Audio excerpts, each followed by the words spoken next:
Welcome, busy gamers. Today we're going to be talking about Cassette Beasts. What's good, what's bad, and that all-important question, is it worth your time?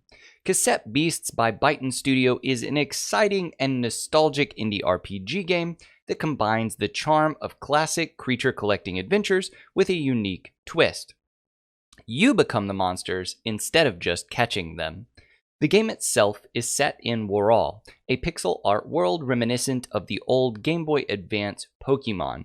Players embark on a journey of escape from the world which they wash up on. They'll solve mysteries, puzzles, and survive the challenges of the wilderness they now find themselves in. To achieve that, they can record, then become, battle, and fuse together a diverse array of fantastical creatures.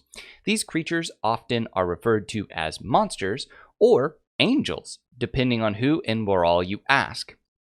They're stored on special cassette tapes, allowing players to switch between them and use their abilities in turn-based battles. One of the game's standout features is its innovative cassette fusion system, enabling players to merge their cassettes, creating new, powerful hybrid creatures with a wide range of abilities and attributes. As you explore the richly detailed world, you'll uncover secrets, solve puzzles, and engage in battles against wild beasts, ranger captains, cultists, and the mysterious angels themselves. Now, at the time of this review, I've played Cassette Beasts for around 18 hours. I've defeated 5 or 6 of the angels, I kind of forget how many, and I've found and defeated 10 of the ranger captains. So, what is good about Cassette Beasts? Honestly, the first thing up here, it treats you like an adult, with much less hand-holding and much greater player agency throughout the course of the game.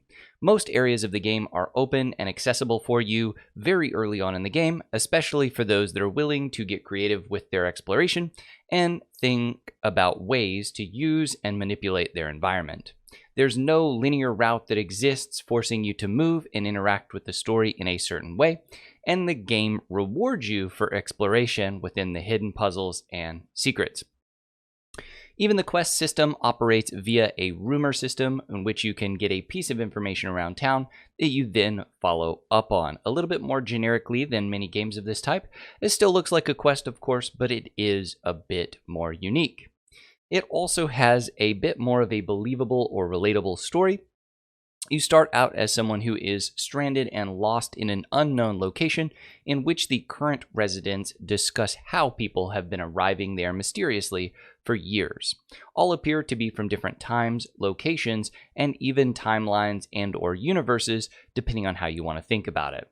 There's even an interesting history museum in the main town that discusses the area's residents and their struggles to establish a society. This creates a stark difference between most games of this type when a child is kicked out of the home to catch monsters alone in the wild. Great parenting, right? Alright, let's go ahead and move on and talk about the puzzles themselves. I've mentioned them a couple of times, but in Cassette Beast, puzzles are an integral part of the gameplay experience.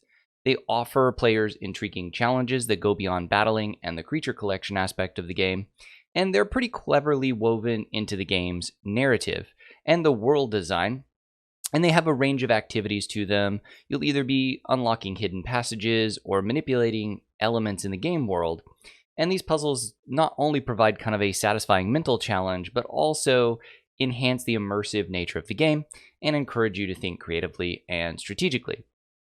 Another thing I want to point out here is how well they implement and achieve the special moves that you can acquire from recording beasts.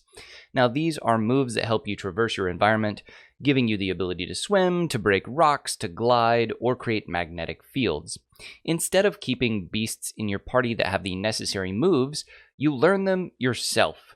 Meaning, once the move is acquired, it's a permanent feature regardless of your party's makeup. Gone are the days of Pokemon's dedicated hidden move monsters that are basically just in your party in order to achieve something in the environment. I also think another good to call out here is the battle system and the typing system. I think this is better than other monster collectors of its kind. In battles, type interactions do play a pretty crucial role in determining the outcome of encounters. Like classic creature collecting games, each cassette creature poses a specific possesses a specific elemental type, such as a fire, water, or electricity. There are a few unique ones to this game thrown in, like plastic, beast, and/or astral, and each of these types interact dynamically and in thematic ways versus just granting a pure damage modifier for effective or decrease for not very effective moves. I'll go into a couple of them here. So for example, a beast versus a glass type, for example, will shatter the glass. This causes shards to harm anyone that crosses the center of the field for melee attacks, meaning now it's advantageous to use range attacks only. Earth attacks extinguish fire types, lowering their overall attack, and they bury plastic types, lowering their evasion and their speed. Lightning attacks create a glass coating on earth types, changing their type to glass. The thing I think is really unique about this is, again, instead of just giving you that extra punch or that lack of punch, which feels so very disheartening in many games, there is something more to think about. If I'm a poison type, I'm attacking a metallic type, I'm going to end up coating them with poison, which means anytime I go up and actually hit them in a melee range, I'm going to take damage too. Those things make for a lot of really interesting decisions within combat, and of course you can overlevel things, but in the granular day-to-day piece of the game, it's going to make it a lot more enjoyable and a little bit more difficult as you actually have to think about these things. I'll also add on that I want to talk about stickers a little bit here. Stickers are the way you learn moves in this particular game. So you have a cassette tape, you put stickers on it, and they give you the different moves that your cassette beasts will be able to do. You can at any time remove a sticker, but that sticker goes to your inventory. So if you delete a move in a game like Pokemon, you do not have it anymore. In this, you still have it in a inventory. You can destroy these moves for resources that you can spend on other things, or you can save them for later. You can also get rare moves that have additional effects to them. There are a stair step of the different effects, but they could be anything from making your basic attack do splash damage to giving it a bonus based on the number of stickers you have on your tape or lack thereof. I thought this was really well done. I thought it made it very easy to move things in and out, not to make me ever feel like I was making too many trade-offs, and I could really put the best moves on the characters that I used the most. Let's go into the story now. The story is a pretty standout feature for me. Most of the time in games like this, I'll quickly be clicking through the dialogue, and I rarely feel the story has any depth. However, in Cassette Beasts, it offers players a compelling and immersive narrative that strikes a balance between kind of that older nostalgia and an innovation on this particular type of story. Throughout the game, you have several narratives to follow, as each of your partners and companions have a unique storyline and an origin story that's worth exploring, while you work to have the island's ranger team accept you as one of their own. After all, you may as well learn about your new home, since everyone believes it is impossible to leave. You, though, believe that it is possible, or at least you hope that it is, and through the angels and the mystery of an elusive song, you might find a way to leave. But who keeps swooping in at the last moment with those angels? Something's off, and you know it, but it keeps you wanting more as you learn about Aleph, the interesting triangular-headed creature. Okay, we'll move on to a couple of little basic things, but we'll call out music here. It's often just background noise in a game like this, especially from an indie developer, but in this instance, there were several exceptional tracks that matched the mood and the environment you were in. It also stands out they have fully realized lyrics instead of just a tune, meaning there's some vocalization to it. I'll also do a small call out of the monster design here. There were some that really grated on me. They were too cutesy, they were too silly, but there were also some that ended up looking very cool and reminded me of kind of that original joy that I got out of Pokemon Red and Pokemon Blue, where I felt like the monster design was just phenomenal. So we've said a lot of good things about this particular game. Let's go on and let's talk about the bad. I've got 3 main points for the bad here. There are some odd and awkward loading zones in this particular game. Throughout about the first half of the game, you likely won't even notice this. However, once you've unlocked and opened the second half of the town, you're going to experience it frequently. There's a large loading zone that appears to be split right down the middle of the map.